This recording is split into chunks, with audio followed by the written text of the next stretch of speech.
ಶರಣು ಸಲ್ಗಾರ್ ಅವರು ಇದ್ರ ಬಗ್ಗೆ ಗೋ ರಕ್ಷಣೆ ಬಗ್ಗೆ ಮಾತನಾಡ್ತಾ ಇದ್ದಾರೆ. ರೆಂಬಲ್ ಆಗ್ರೋ ಅಂದ್ಬಿಟ್ಟು ಒಂದು ಕಂಪನಿ ಇದೆ, ಯಾರ್ದು ಗೊತ್ತಾ ಸರ್ ಅದು? ರೆಂಬಲ್ ಆಗ್ರೋ ಒಂದು ಕರ್ನಾಟಕದ ಒಂದು ಬೀಫ್ ಎಕ್ಸ್ಪೋರ್ಟ್ ಕಂಪನಿ ಇದೆ. ಅಂದ್ರೆ ತಾವು ಎದ್ದಿದ್ದೀರಾ ಅಂದ್ರೆ ತಮ್ಗೆ ಗೊತ್ತಿದೆ ಅಂತ. ಯಾಕೆ ಎದ್ದೆ ಅಂದ್ರೆ ಮಹಾರಾಷ್ಟ್ರದು ಪರಿಹಾರದ ಬಗ್ಗೆ ಮಾಡ್ಲಿಕ್ಕೆ ಪ್ರಯತ್ನ ಮಾಡಿ ಎಷ್ಟು ಹೆಕ್ಟೇರ್ ಲಾಸ್ ಆಗಿದೆ, ಸರ್ಕಾರದ ಗಮನವನ್ನು ಸೆಳೆದು ಎಷ್ಟು ಹೆಕ್ಟೇರ್ ಲಾಸ್ ಆಗಿದೆ ಮಾತಾಡ್ತಾ ಸರ್ಕಾರ ವ್ಯಂಗ್ಯವಾಗಿ ರಾಜಕಾರಣ ಉತ್ತರ ಕೊಡುವಂತ ಬೇಕಿಲ್ಲ. ಜವಾಬ್ದಾರಿ ಸರ್ಕಾರವಾಗಿ ಕ್ರಮ ವಹಿಸಿ. ಯಾರ್ದು ಅವ್ರು ಗೊತ್ತಿಲ್ಲ ಅಂತ ಹೇಳ್ತಾರಲ್ಲ, ಇವ್ರಿಗೆ ಗೊತ್ತಿಲ್ಲ, ಅದಕ್ಕೆ ಇವ್ರು ಎದ್ದಿದ್ದಾರೆ. ಅದಕ್ಕೆ ಇದೆ ಅಂದ್ರೆ ನೋಡಿ, ಸದನಕ್ಕೆ ಮಾತಾಡ್ಲಿ ಅಂತಾನೆ ಹೇಳ್ತಾರೆ.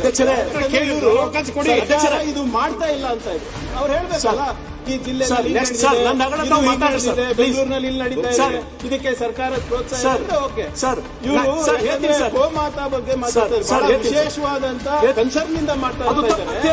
ಕನ್ಸರ್ನ್ ದೇಶಾದ್ಯಂತ ಇರಬೇಕು, ರಾಜ್ಯಾದ್ಯಂತ ಇರಬೇಕು, ಪಕ್ಷಿಗಳಿಗಿರ್ಬೇಕು, ವ್ಯಕ್ತಿಗಳಿಗಿರ್ಬೇಕು, ಅಷ್ಟೇ ಕೇಳ್ತಾ ಇರೋದು. ಓಕೆ ಅಧ್ಯಕ್ಷರೇ, ಈಗ ಅದಕ್ಕೆ ಮಾತಾಡ್ಲಿ ಗೊತ್ತಿಲ್ಲ ಅಂತ ಮಾಡಿ ಸರ್. ಹಾಸ್ಯಾಸ್ಪದ ಏನಂದ್ರೆ, ಹಿಂದಿನ ಸರ್ಕಾರದಲ್ಲಿ ಒಂದು ಗೌ ದತ್ತು ಯೋಜನೆ ಅಂತ ಪ್ರಾರಂಭ ಮಾಡಿದ್ರು ಅಧ್ಯಕ್ಷರೇ. ಅವಾಗಿನ ಸಚಿವರು ನಮ್ಮ ಬೀದರ್ದವರೇ ಇದ್ರು, ಪ್ರಭು ಚವ್ಹಾಣ್ ಅವ್ರು ಇರಲಿಲ್ಲ. ಅವ್ರು ಒಂದು 11 ಗೋಗಳನ್ನ ಅವ್ರು ದತ್ತು ತಗೊಂಡ್ರು. ನಂಗೆ ನೆನಪಿರೋ ಹಾಗೆ ಬಸವರಾಜ ಬೊಮ್ಮಾಯಿ ಸಾಹೇಬರು ಒಂದು 5-6 ಏನೋ ದತ್ತು ತಗೊಂಡ್ರು. ಅದು ಹೊರತುಪಡಿಸಿ ಯಾವ ಬಿಜೆಪಿ MLA ದತ್ತು ತಗೊಂಡಿಲ್ಲ. ಇದು ಎಲ್ಲರೂ ಇದ್ರು ಇಲ್ಲೇ ಸದನದಲ್ಲಿ. CC ಪಾಟೀಲ್ ಸಾಹೇಬ್ರು ಹಿಂದಿನ ಸದನದಲ್ಲಿ ಇದ್ರು, ಸುರೇಶ್ ಕುಮಾರ್ ಸಾಹೇಬ್ರು ಇದ್ರು, ಬಹಳಷ್ಟು ಜನ ಇದ್ರು. ಯಾರು ಕೂಡ ಗೋದತ್ ಯೋಜನೆಯಲ್ಲಿ ಗೋಮಾತವನ್ನ ತಗೊಂಡಿಲ್ಲ. ಸರ್ಕಾರ ಅದು 3 ಡಿಜಿಟ್ ಆಗೇ ಇಲ್ಲ ನನ್ನ ಪ್ರಕಾರ. ಅದಕ್ಕೆ ನಮ್ಗೆ ಪ್ರಭು ಚವ್ಹಾಣ್ ಸಾಹೇಬ್ರು ಬಂದು ಒಂದ್ ನಿಮಿಷ ಈಗ ನೀವು ತಗೊಂಡಿದ್ರೆ ನಾನು ವಾಪಸ್ ತಗೊಂಡಿದ್ದೆ. ಸಾರ್, ಎಷ್ಟು ಜನ ತಗೊಂಡ್ರು ಸರ್ ಗೋದತ್ ಯೋಜನೆಯಲ್ಲಿ? ಸ್ವಲ್ಪ ಅಂಶ ಹೇಳಿ ಸರ್. ಬಿಜೆಪಿ ಶಾಸಕರು ಎಷ್ಟು ಶಾಸಕರು ದತ್ತು ತಗೊಂಡ್ರು ಹೇಳಿ ಸರ್. ಕೇಳ್ಬಿಡಿ. ಮಾಜಿ ಮಂತ್ರಿಗಳು ಹೇಳ್ತಾರೆ ಎಷ್ಟು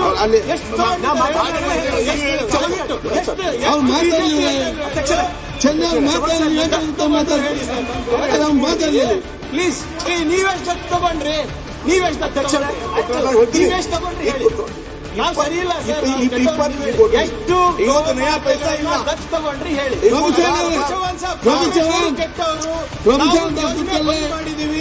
ನೀವು ದತ್ತು ಯೋಜನೆಯಲ್ಲಿ ಎಷ್ಟು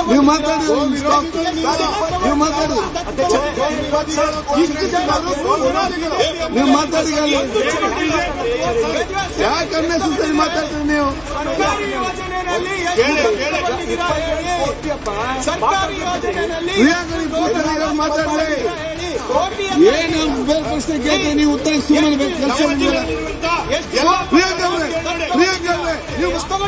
ನೀವು ಮಾತಾಡಲ್ಲ.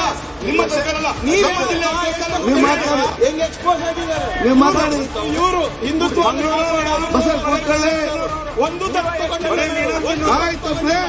ಮಾತಾಡೋದು ಮಾತ್ರ ದೊಡ್ಡ ದೊಡ್ಡದು ಮಾತಾಡ